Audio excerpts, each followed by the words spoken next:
Zo'n 2000 taskogers joggen onder tropische omstandigheden op Sportpark de Bosk naar de cruciale wedstrijd van de Harkieten. Het doel is simpel. Harkemasse Boys had on een league genoegd in de nummer 2 van de tweede divisie, FC Lisse dus. Maar een furieus begin van Harkemasse Boys. Het is Hartdijk die het voortstuurt wordt en dan de enorme kans voor Henny Bouwius. Die scoorde hij nog in dit Lisse. Kwart daarna dan een vrije trap van Oebles Kokker. Orlovski zet de Moradel. En de redding om de openingstreffer van de Maradona van de Woorden vat te komen. 15 minuten spelen dan. IJzerman op Matthijs Hartdijk. Matthijs Hartdijk. Wat een dikke kans. Het is warm op de Bosk en dus wordt er dronken. Maar dat wetter docht Harkemasse Boys net goed. Want het is hier in de 33e minuut een wereldgoal van middenvelder Boyd Stevens. Hij zet FC Lisse op 1-0. En dus is het Maatskoft. De voorsprong voor Lisse en moet er een tactisch plan komen. Maar wat had een tactisch plan voor doel als er Sam Vlater komt van Jens-Jurgen Streutker? Is het de hitte, is het de warmte? We weten het net, maar Sasjocht komt het eruit. En dus de Harkieten op achterstaan. Een tweede treffer. Henny Bouwius, maar insmieten. En dan, oh, toch nog het doelpunt van Harkemasse Boys.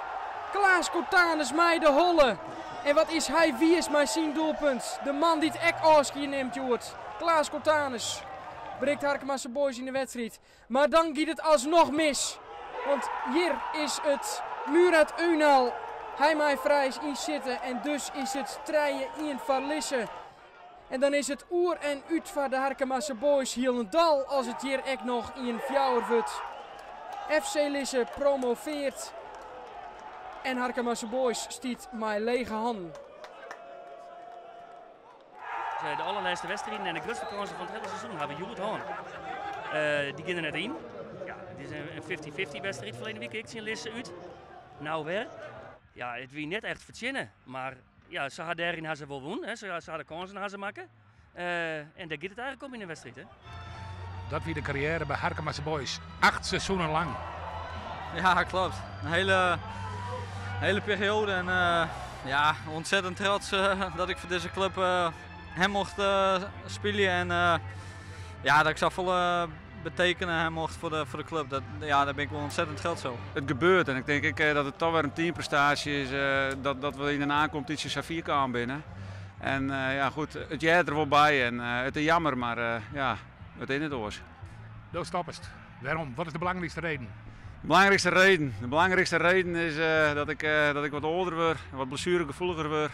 Dit seizoen ik even de keerzijde besjoend en ja, daar ben ik te fanatiek voor.